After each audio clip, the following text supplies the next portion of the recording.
Where are you going now, Tim? Are you driving up there? This is the father of Leah Henry, the 11-year-old girl who was abducted on May 1st, 2001.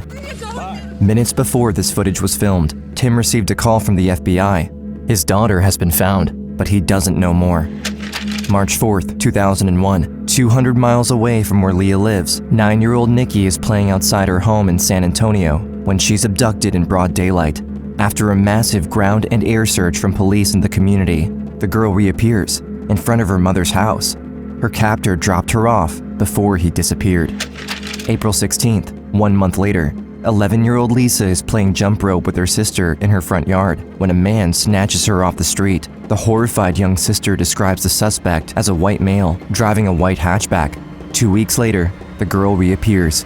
Her captor vanishes. In 2001, a serial kidnapper is terrorizing the states of Texas and Louisiana, evading police for months, hunting children where they live. But on May 1st, 11-year-old Leah Henry will become the last victim of this predator. She will forever be known as the girl who escaped and brought him down.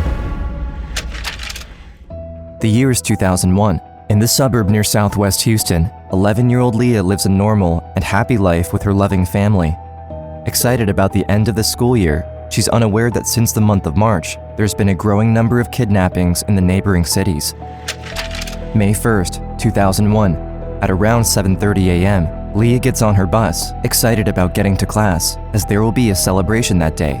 It's 5 p.m., and Leah's mother calls her dad in a panic, worried that she hasn't come home yet. They check with the school, call her friends, drive around the neighborhood, but their daughter is nowhere to be found. One neighbor claims he saw Leah earlier that day, getting into a car with a man. Police are called, and relatives join the search across the city. May 2nd, Leah has been missing for almost 24 hours. The FBI joins the search, and Leah's parents go on television, begging the public for help.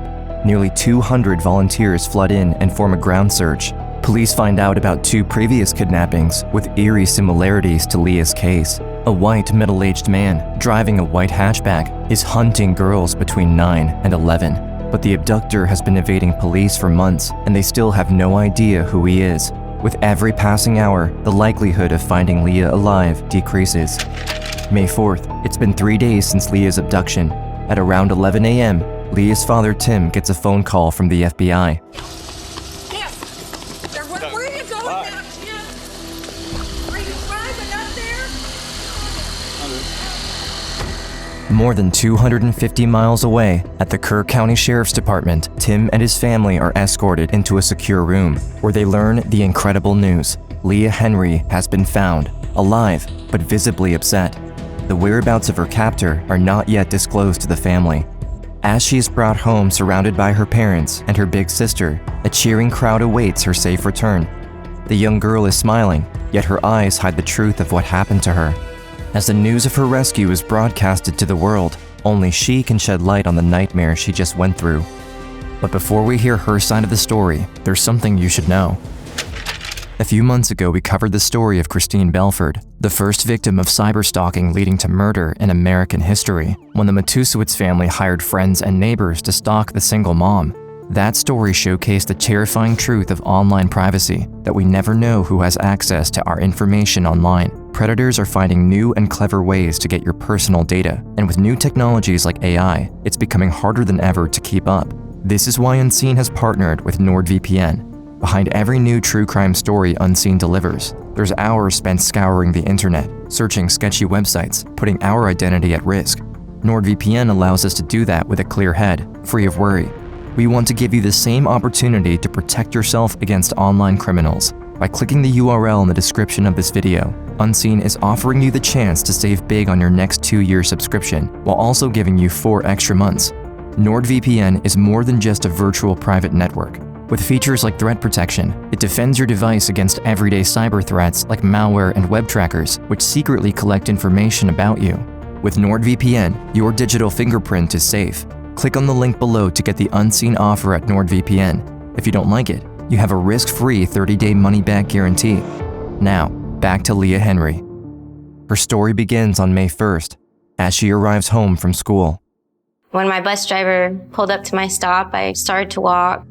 A white car started to approach, and a man asked me if I babysit. Leah knows not to talk to strangers, so she politely says no and continues to walk home. A little further down the street, as she begins to see her house, the man pulls up onto the sidewalk in front of her, his car blocking her from reaching the other side. He asks her if she would like to meet his children. He was in normal clothes, he had glasses on. He was very friendly, nice to me. I felt like I was just with a normal dad, that dads were okay. After a few minutes of conversation, Leah accepts and gets into the car. As he drives off, the man reaches over her and breaks off the door handle. Leah is taken aback. She can feel something is wrong, but she's only 11 and can't yet figure out what the man's intentions are. As soon as he pulls into the back alleyway of the local restaurant, I knew something bad was happening. I felt like I was going to be hurt. The man pulls out a gun and duct tape and begins to tie her ankles together, her hands behind her back and her mouth shut. Then he orders her to duck down before driving off again. For what seems like an eternity, Leah is crouching in a car with a stranger, helpless, each minute getting further and further away from her home, and her mind is racing, terrified of what's going to happen next. She can't see outside, but the dying sunlight has disappeared hours ago. Finally, at around 11 p.m., the car stops. From what Leah can see, they're in the middle of an open field, in a parking lot on the side of a highway. No one around can see what's happening inside the car. He told me to crawl in the back, take my clothes off. I didn't know what was happening to me. I tried to scream, I tried to grab things that could, if I pinched it hard enough, every other bit of pain would go away. But when he was done, I started crying. As they get back on the road, the car isn't going very fast, and she considers the broken handle of the car door. She doesn't know if she can force it open, but this could be her only chance to escape. With her hands still tied behind her back, she throws herself at the door and scrambles blindly to try and open it. To no avail. The man sees her attempt and calmly tells her, "You'll pay for that." Not long after, he pulls over again, and as he puts it, punishes her for her behavior. He makes it clear that if she gets caught again, the punishment will be severe. At that point, after everything had happened, I just felt like giving up. I felt like this was gonna kill me. Late into the night, Leah can see the man driving up to a small hunting cabin. He then makes her walk inside at gunpoint and ties her hands above her head, this time with rope. He places the gun on top of the TV and deadbolts the door. And again, he forces himself on Leah. He started to hit me and beat me, and I couldn't do anything. And I had nobody around to be there for me. I remember falling asleep, still tied up. On the first morning of her captivity, Leah wakes up as the man is tying her up to a table with a zip tie. He warns her that if she tries to escape, he would go after her family, or he would come and find her. After her punishment the night before, Leah is scared to death of what would happen if she disobeyed. And then, the man takes off, bolting the door shut from the outside. Leah is now alone, tied up, in the middle of nowhere. She tries to remove her binds and figures out how to wiggle out of the zip tie.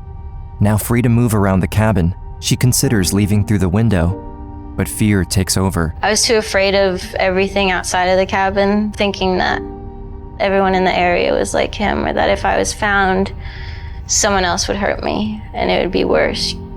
At that time, I started thinking about my family. Leah can't imagine what's going through her father's mind. She is crushed at the thought of her parents worried sick at home, searching tirelessly and never finding her. I wanted them to look for me, but part of me didn't want them to hurt. As the sun begins to set on May 2nd, the man returns. Leah hears him pull up on the driveway and quickly gets back into her binds. I remember him bringing home a newspaper that had my sister on it. And she was staring at it with this empty look. And all I wanted to do was comfort her. The heartbreaking picture also comes as a relief, knowing that her parents are doing everything they can to find her. The man taunts her, telling her they will eventually give up, but he only fuels her determination. I held on to the fact that they were looking for me, that if they can fight, I can fight. Leah makes the decision that she will do everything she can to make it out alive, but she knows she's dealing with a sick and twisted mind, so she will have to do everything he asks until she is free. On the second morning, the man leaves again, and Leah wiggles out of her zip ties again. This time, she takes out the camera that she has in her school bag.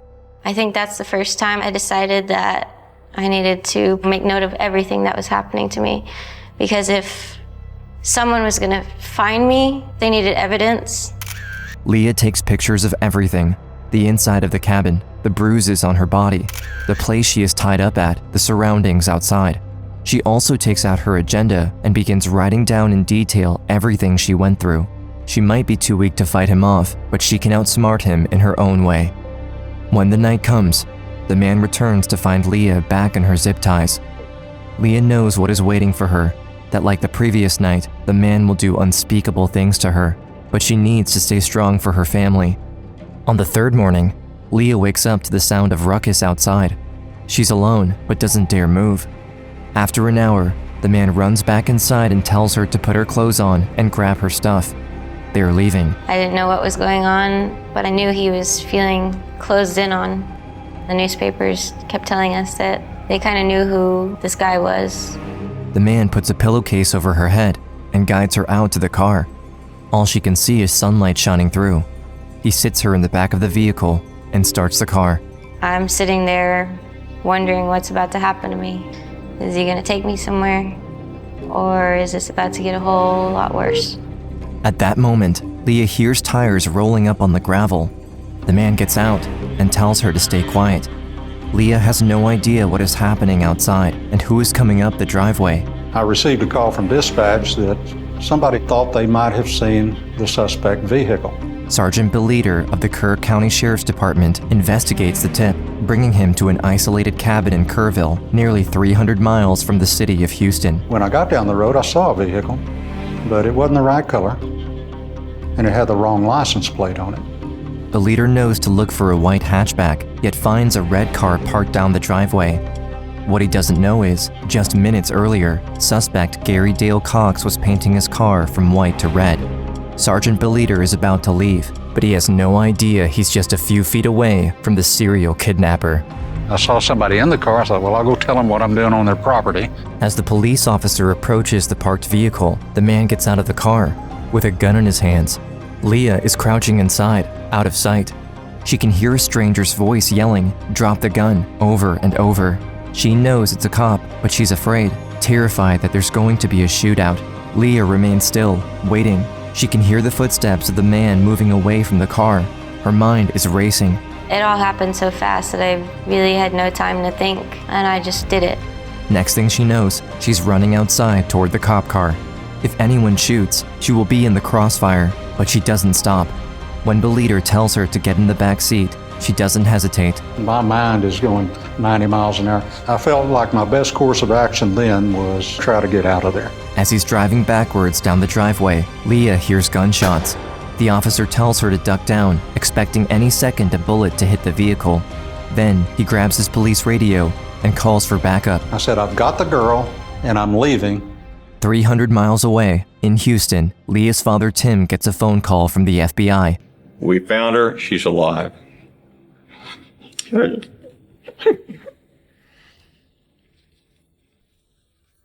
I dropped the phone.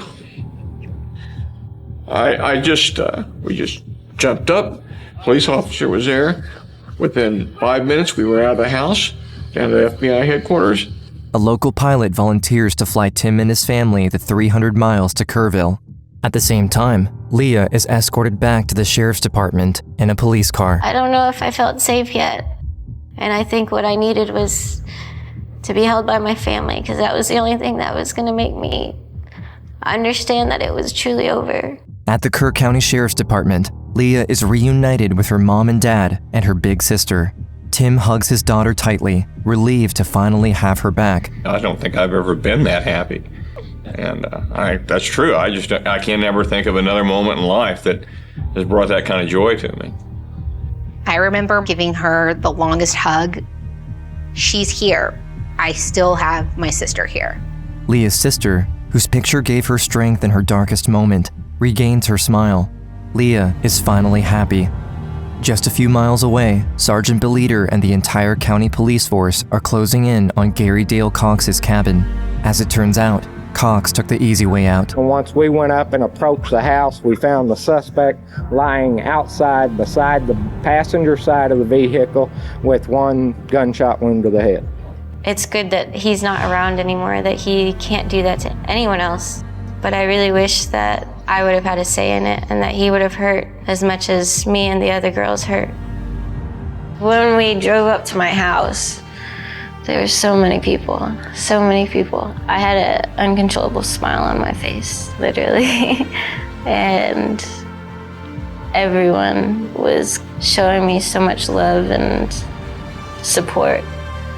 I am extremely proud of Leah after everything she's gone through. She's really pushed herself to be successful and happy.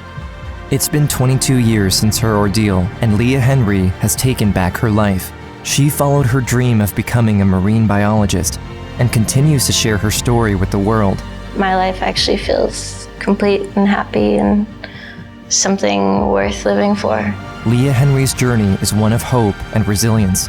At just 11 years old, she looked evil in the eye and survived. It's really important that people realize that life is scary sometimes, but that, you know, there are ways to recover, there are ways to get through things, and there are ways to help yourself understand that you don't need to give up. And I was so set on getting home back to my family. It was gonna happen, no matter what.